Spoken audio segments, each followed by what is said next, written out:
Thank you very much.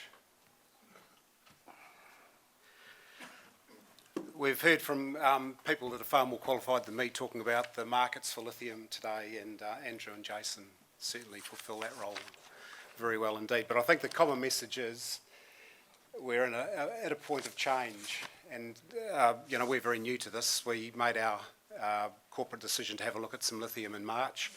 We really nailed our first acquisitions only in May, and so here we are only a couple of months down the track, and I'm honoured, I suppose, maybe a little bit. This is one of the first times I've actually given a factual presentation rather than just one to punters, so you'll have to excuse me. I suppose one of the things that has come out of this is that my middle boy went to Beijing. He's studying to be a paramedic, and they had to wear double face masks in Tianjin and Beijing all the time he was there. One of their students took his face masks off and ended up with a blood nose. And irrespective of whether you are a convert or a believer in anthropomorphic global warming, you just can't keep crapping in your own nest, can you? And so what can we do about this kind of thing? And that's where I think the change has come by. These guys have talked about the lithium batteries, the ability to store decent amounts of energy.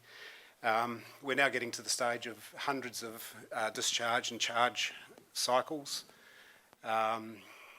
We attended a lithium conference in Las Vegas on the way back from doing our due diligence in Ontario, and the next generation of batteries, they're talking about hundreds of thousands of cycles, so you may only have to buy one battery in your life, which is going to be a different story altogether.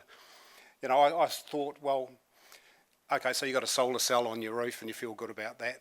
Some people say you can never generate the electricity that it's taken to build that solar cell, but at the very least there wasn't an efficient way of storing it. You know, you go out to Jindabyne Station and they've got a room full of lead acid batteries and they come and go and whatnot, but now we've got these lithium batteries that really make a difference. Some people say you don't need to worry about weight for your house, but you do for your car, you do for your rockets and things like that. So we really are at a point of change, I think.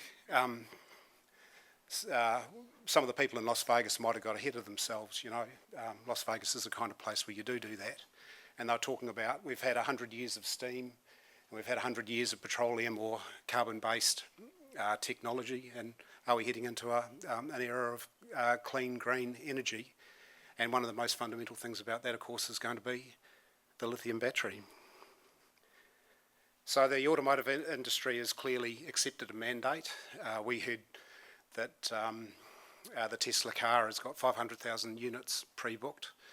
We've also heard that China wants 250,000 buses now.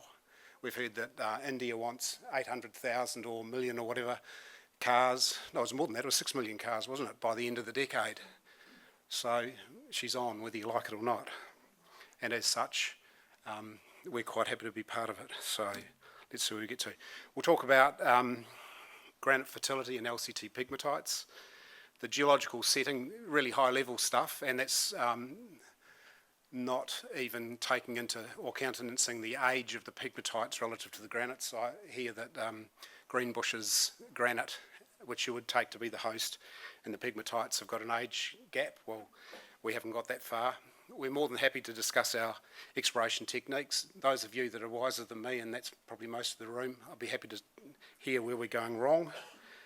And of interest, I hope, Neil in the audience there and we have been putting quite a lot of time into using a PXRF to explore for lithium, and hopefully that'll... As I said, I've only been doing this for a couple of months, so this talk is freely plagiarised from these two papers.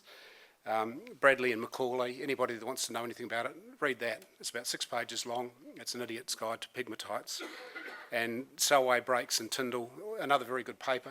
Fred Brakes is a champion of the Ontario area where we've got our pegmatites. Very nice guy. He took us out in the field and showed us a few things. And just about anybody that writes a paper on pegmatites will reference Fred. Here's Dudley Kingsnorth's version of where we're going with lithium. Whatever that top number is, you can pick your own number, but the whole thing is that the use of lithium is exploding at the moment, and it's all about batteries. Right, our LCT pegmatites.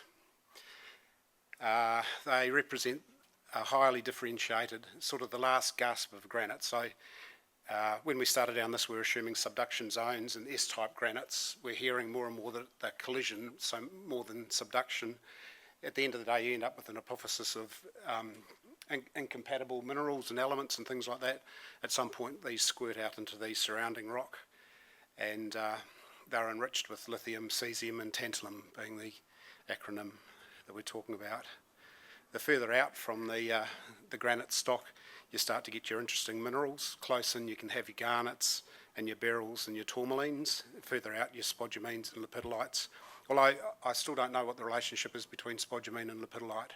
Fred says you never get lepidolites in Ontario, although they are recorded at Tanko. Our first rocks at the Pioneer Dome were lepidolites. We're obviously looking for spodumines there. So if anybody knows the relationship, I'm not sure, but I'll be interested to hear. Looking at the kinds of the pegmatites, the complex pegmatites are zoned, and I've pinched this picture. Well, you can see the blue zone, that's just like a chilled margin on any kind of intrusion. The wall rock zone is pretty much your granite composition, but big crystals of feldspars and quartz and things like that. The intermediate zone in green, that's where you start to see your esoteric minerals if it's there, so your spodumines and bits and pieces like that. And the core zone quite often is just a straight out silica, massive silica. And the day after Diggers and Dealers, we had the pleasure of walking around our Peg 8, which is certainly a core of silica. It's about 700 or 800 metres long, so we're hoping that it's got the other components, particularly the green zone around it. Where these things form, they tend to form near these regional scale fault systems, so collisional regimes as much as anything else. They're usually in green schist to amphibolite facies. So this is if you want to go looking for a pegmatite field, these are the kind of things that you might pick up on. So green schist to amphibolite, close to regional faults, some ages which coincide with these orogenic events, so 2650, you can read them as well as me.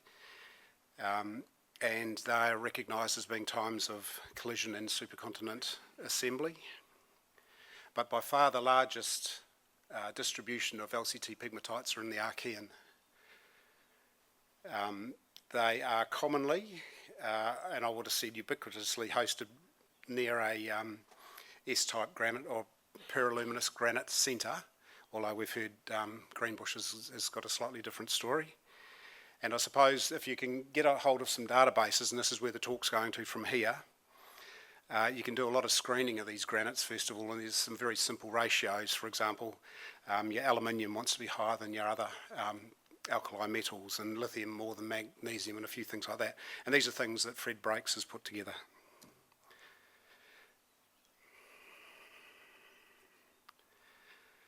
So then we get to the zonation outside of the pyroluminous granite. So you've got your granite formed, however, you've got your pegmatites spraying out into the countryside around them. They're filling either concentric faults around the granite or radial faults caused by the emplacement of the thing. But we find that the pegmatites then zone away from the granite. And you can have LCT pegmatites with esoteric minerals in them as far as 10 k's away from the Pluton. But our observation is that commonly it's between about 0.6 or 0.7 of a kilometre to about 4 kilometres, and for the want of something else we call that the Goldilocks zone. And then of course we've already talked about the rest of it. Where do these things form? We've already seen a version of this map. You can see the pegmatite zones, and I've flagged where our two projects are, or the two projects I'm going to be talking about, and a cartoon based on Cherney and Brakes as far as the Goldilocks zone goes. So inboard we have our tin zone. As we get out we have our niobium and beryl zones, we have the spodumene zone, and then outboard from that we have rubidium and things like that. Taking that Goldilocks zone, we've taken, in this case in Ontario, the mapped granites and just popped them by 4 kilometres. And so that gives us a little bit of a zone, a hypothetical zone that we should be looking in. And the orange dots there are LCT pegmatites, as you can see. Two things. One is there's not a lot of information on LCT pegmatites, but they certainly fall within that zone. And this is from government data. The second slide shows where there is some work done and breaks as fertility indices have come into play. We can see around the Mavis Lake area, you've got the hallmarks of a fertile system. So I guess these slides might be the wrong way around. If you were starting from scratch, you'd look for your fertile areas, then you'd start to look for your LCT pegmatites. What it shows though is the paucity of data in Ontario. If we look at the two projects, Mavis Lake and Raleigh, they're our two projects. It's actually the further granite that's likely to be the primary granite in this stage, or the periluminous one. This one certainly isn't, and the obvious thing is that we're just wrapping our way around this, but we actually think it's more likely to be this one here. And similarly on this side here, you've got the Raleigh Lake granite, and you've got your Goldilocks zone out here. When it comes to exploring for these things, Canada certainly isn't Western Australia. Immediately, the first place where we touched the ground, we had glacial pavements. We've got these muskeg swamps, and there'll be a beaver's dam that's holding all the water in there. And then you've got these thick forested areas that are mongrel stuff to get through. But if you do get through, you can find these the pegmatites, which have been sort of cleaned off by well, initially by glaciers, and then geologists during the 80s rolling back the moss and hosing them down and doing bits and pieces. So we've got Fred Breaks there, our partners from ILC, and one of the First Nations guys. Over there you've got to be engaging with the First Nations people from day one, but they're really good guys. And this is the way you do rock chips over there, with a diamond saw and chisel it out and away you go. Now the point of doing rock chips is that there's a ubiquitous mineral around pegmatite dikes called holmquistite, which is a blue-purple amphibole, and so it's in the Hornfells area around these pegmatites. So they go out and rock chip, not so much for the pegmatites, but looking for these halos, and commonly these halos are only 5 to 20 metres away from an enriched pegmatite dike. So the top one there is from our Raleigh project. That's running nearly just under 1% lithium, or lithia. The other one is from Sweden, but that's very similar to the stuff we get at Mavis Lake. And the holmquistite at the bottom is from the Geological Survey, but it's from Greenbushes. It's in the front lobby as you walk in there. Now that seems to be the case, and so you do your rock chipping, you're looking for holmquistite, you're looking for a suite of these elements that have all moved into the surrounding rock, and then you've got half a chance of getting somewhere. So these images are of the wall rock sampling, and you can see the concentric lithium values at Mavis Lake. This area in here is where Fred's saying it's the highest, most intense holmquistite mineralisation he's seen in Ontario. This one here is interesting in that it seems to be quite radial, so the lithium injection, if you like, or the pegmatite injection seems to be following radial faults more than the concentric ones. Just some stats which show the Goldilocks zone, just a bit of distance. And then let's remember what we're looking for. We actually are looking for spodumene, so it's nice to see that there's spodumene at the projects as well. So we've got long sheets of spodumene here, though it's hard to see, but it's the lighter greys in that one there. The big grey mosaic underneath the hand lens, and these chevron crystals. And that last one hasn't been drilled yet, so that's going to be our first drilling place in September. And don't forget the geophysicists. This was still costing us $140 a kilometre. And back to the future, there's no such thing as killing a good project. We actually listed in 2003, and the Pioneer Dome was one of our nickel sulphide projects. We farmed it out to Panoramic, and at some stage earlier this year they decided they'd had enough with it and gave it back to us. So The problem with it as a nickel sulphide player is it's absolutely shot full of pegmatites, and fortunately they gave us a couple of days to think about it, because my immediate reaction was, if they can't find anything, nor will we, so let's just drop it. But we had 48 hours to think about it, and it dawned on us that we should have a look at it for pegmatites.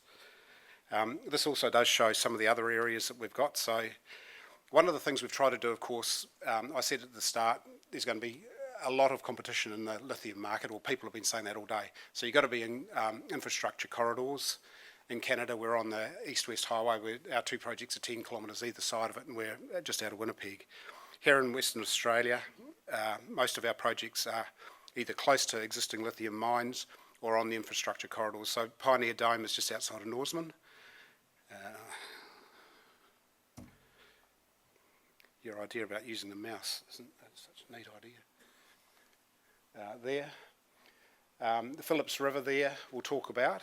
That's just outside of Ravensthorpe, but right close to Esperance. And this one here, unashamedly neurology, but it's also got some pretty interesting geochemistry. We won't talk too much about that. The Pioneer Dome. So let's start there. Again, we've got anomalous indicators within our tenements, or we added to our tenements. We've got our Goldilocks zone. Hey? Can you point to both screens? No. And so that's where we started. If we have a look and see how the known occurrences fall within the Goldilocks zones, Mount Marion, Mount Dean's consistent with it. That one there, unfortunately, we tried to peg it, but it's the Kalgoorlie industrial area, and Bald Hill. So at this stage, consistent with our proposition. If we then start to look at the Pioneer Dome in detail, Mike Jones, many of you know, did a lot of work on pegmatites as part of the nickel sulphide play down here. So we've got 13 mapped pegmatites next door to the Pioneer Dome. We are trying just all sorts of things to try and get a head start there. So this is a DEM. We can see that I guess it's going to be silicious alteration into the wall rocks is holding the countryside up through that area there. So that's 3 or 4 kilometres long. No, it's more than that. It'll be 6 kilometres long. It looks like it's holding it up through that series of pegmatites there, and these ones down here as well. We have been looking at other things. Pegmatites being full of potassium, you'd expect that maybe you'd see something in the potassium channels. In fact, what we see, I think, are depressions which just relate to the fact we're in greenstones. And there's the greenstones and there's the geology. Now what gets interesting is that we've done soil geochemistry over quite a lot of these. These ones here are dead. These ones here are quite anomalous, and these ones here we're still figuring out whether they're good or bad. So again, that bit of space between the granite and your pegmatites comes in. Righto. Zooming in on Peg 8. So Peg 8 mapped, you can walk it on the ground, 700 or 800 metres long, and we've soil sampled all across it. We're thinking, how can we give ourselves an advantage, because there's an awful lot of work to be done out here, and technology is moving very quickly. So we took 600 samples over this part, and this is an image of the lithium courtesy of Genalysis. What we then did, we've been trialling, and some other companies are involved with this too, a new XRF out of, handheld XRF out of Canada, and it can see from boron onwards, and using 5 elements, we're anticipating, if you like, the lithium value. So the second image there is actually a lithium calculation based on 5 proxy elements, and you can see there's a bit of difference, but from a fit for purpose point of view, I reckon it's pretty damn similar. I should also add that the numbers over here, the high values are exactly the same as the high values over Boddington, you know, from the early work by Ray Smith and those guys. So looking at that, the graph is lithium and ppm from the lab versus our lithium index, and it's a pretty good correlation, 85%. What I've now thrown up here is not so much just the straight potassium, but potassium divided by thorium. And I think you can see there, if that comes up right, it maps the pegmatites pretty well. And then you compare that, we've now expanded the chemical lithium using the index right through. So now we've got about a 2.5 to 3 kilometre long anomaly, largely based on the PXRF, which is, I think, is pretty groundbreaking. So let's step away from that. The next stage there is drilling. We've got our POW on Friday. We've got our native title walkthrough on Thursday this coming week, and we'll be drilling it by the end of next week or the week after, I hope. I can't reinforce more the use of the government data sets. And here in WA, they're brilliant. So this slide here is of, it's the AGSO stream sediment sampling database. 3 minutes, right, I'll be out of here by then. What it does show, they're pretty wide spaced. You can see that Mount Deans is very high, a number of other ones close to Mount Catlin. Basically, the stream sediment geochemistry shows all of the major lithium deposits in Western Australia. The standout was down on the Lort River, which is just outside of Esperance, unpegged ground. It was the highest value in Western Australia, in fact in Australia. So it's incredibly meticulous sampling, 4 fractions, several ways of doing it. We obviously located this. We located further data sets upstream, and this is Anglo Gold Ashanti gold work, but it included a whole suite of elements, including your PEG-4 elements, which goes back to Ray Smith's work around Greenbushes. So we've got PEG-4 anomalies here and howling lithium anomalies, and these are kilometres across. So again, use your resources, use your government data sets. So in conclusion, our pegmatite emplacement model is reasonably simple and it seems reasonably predictable. Government data sets give you a huge advantage. In Canada, where soils are inconsistent, rock geochemistry and mineralogy provides a key vector. We've also seen that there's holmquistite at Greenbushes. I've heard that it's at Pilgangora. It's probably ubiquitous, I would say. So use that kind of knowledge. In Western Australia, however, soil geochemistry seems to work very well, and use of up-to-date technology is going to help us keep our costs down. So I guess the proof is in the pudding. We'll be drilling it in the next week or so. Thanks very much.